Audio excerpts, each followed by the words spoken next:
Good evening, everyone. My name is Sarah, and I'm going to be doing a presentation on the Whipple procedure and post-operative nursing care as part of your orientation to the unit.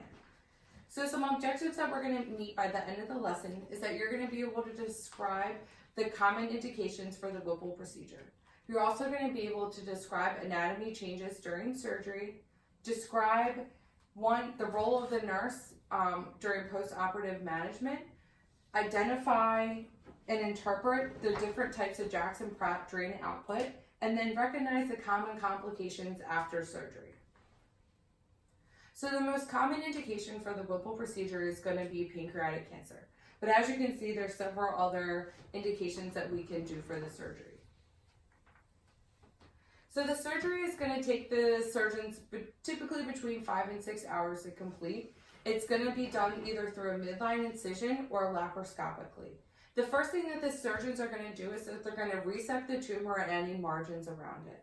And then what they're going to do is surgically remove part of the stomach, the first part of the small intestine, also known as the duodenum, and the gallbladder. Sometimes they can also remove the spleen, depending on the patient. So after they remove all the organs, then they're going to reconnect them. The surgical reconnection of the organs is called anastomosis sites. And during the Whipple procedure, we'll create 3 new anastomosis sites. So the first anastomosis site is called the pancreatic gynostomy, also known as the PJ anastomosis. This is the reconnection of the pancreas to the small intestine.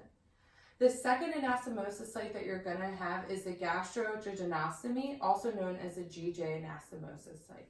This is where we reconnect the rest of the stomach to the jejunum. And the third anastomosis site is going to be the hepatojejunostomy. This is where you reconnect the bile duct to the small intestine. Alright, so as you can tell, it's a pretty complicated surgery. So our post-operative monitoring period is going to be pretty intense. We're going to monitor their vital signs every 4 hours and notify the providers of any abnormal vital signs. We're also going to monitor their intake and output every 4 hours. And we're also going to monitor their blood sugars every 4 hours. And then when they get advanced to regular diets, we're going to check their blood sugars before meals and then once at night. We're going to monitor patients' blood sugars because we don't want them to become hypo or hyperglycemic.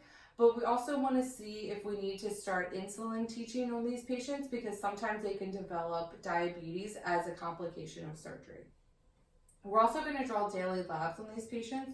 We draw a comprehensive metabolic panel, so that's going to monitor electrolytes, kidney, and liver function. And then we also order a CBC or complete blood count. This is going to monitor white blood cells, red blood cells, platelets, and hemoglobin. So your post-operative nursing care is really important. We're going to optimize recovery, but also monitor for complications. So one of the main things that you're going to do is part of your nursing care is perform a nursing assessment every shift. This is the head-to-toe assessment, and this is going to help you identify any physical abnormalities and also any of the patient's needs. We're also going to make sure that we ambulate our patients at least 2 to 3 times a day. Early ambulation reduces the risk of blood clots, pressure ulcers, and constipation. We're also going to administer medications and IV fluids as prescribed. These patients tend to be in a pretty significant amount of pain after surgery, so we're going to be administering narcotics as prescribed, and then also teaching patients about the side effects of these medications. These patients also, due to extensive bowel manipulation, are going to be sometimes nauseous after surgery, and will administer antiemetics as needed. And you're the eyes and ears for these patients, and you're your patient's advocate. So you're going to make sure that you notify providers if you notice any abnormal vital signs, any abnormal lab values, and any changes to their physical assessment. So drains and dressings. These patients are going to come out with several drains from the operating room, and it's up to us to monitor and manage these drains per order. So I'll start from head to toe. So patients are going to come out with nasogastric tubes, also known as NG tubes. And these are just used to decompress the stomach after surgery. They're also, all patients per hospital policy need to have some form of IV access, so they're either going to have peripheral or central lines, and these are so we can administer IV fluids and medications as prescribed. Next, the patients are going to have at least 2 Jackson Pratt drains. So Jackson-Pratt, anytime that you manipulate organs, they're going to release fluids. And the point of the Jackson-Pratt drains are to catch those fluids and empty them into the drains. And as stated earlier, patients either can have midline incisions or they can have lap sites or laparoscopic sites. The midline incisions are going to have something called wound assisted closure on them. It's basically a little suction machine that suctions their incision closer and closer together till it heals. And that machine can also prevent against surgical site infections. And last but certainly not least, patients are going to come out with Foley catheters from the operating room, and this is so we can strictly monitor urine output. Those are typically removed post-op day 2 for these patients. All right, so JP drains or Jackson-Pratt drains. Why are they so important as part of our nursing assessment? So Jackson-Pratt drains can actually be indicative of common complications after the Whipple procedure. So normal Jackson-Pratt drainage is going to be serosanguinous. That's like a Hawaiian, it pretty much just looks like Hawaiian punch. And then another normal Jackson-Pratt drainage is going to be serous drainage, and this is like a thin, clear, yellow output. So one indication that a patient is having a complication is if they have bile coming from their Jackson-Pratt drain. A bile from a Jackson-Pratt drain is indicative of an HJ anastomosis leak. So that's the reconnection of the bile duct to the small intestine. And these patients sometimes need external biliary drains placed by interventional radiology or biliary stents for several weeks. Another Jackson-Pratt drainage color that you could possibly see is tan. It's like a tan, opaque, thicker color. This is indicative of a leak from the pancreas. We call this a pancreatic leak. So what we'll typically do for these patients is make them nothing by mouth and let the pancreas heal a little bit longer. Another color that you could potentially see is white. Literally just looks like milk, and that indicates a chyle leak, which is a nick in the lymphatic system.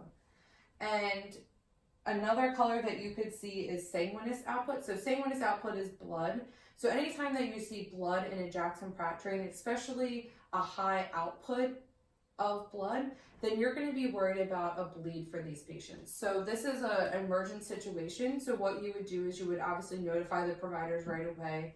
These patients typically will go down for a CT scan to determine if they're bleeding or not. If they are bleeding, they'll go to interventional radiology or, unfortunately, back to the operating room to stop the bleed.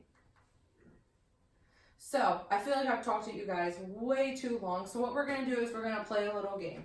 I am going to give you these little cups that have, obviously, fake Jackson-Pratt output in them. And I want you to identify what kind of output it is, if it's normal or abnormal. And if it's abnormal, I want you to tell me what kind of leak it's indicative of. So here's your little cups there, and any group that gets the drainage output correct will get this awesome Johns Hopkins pen as a prize.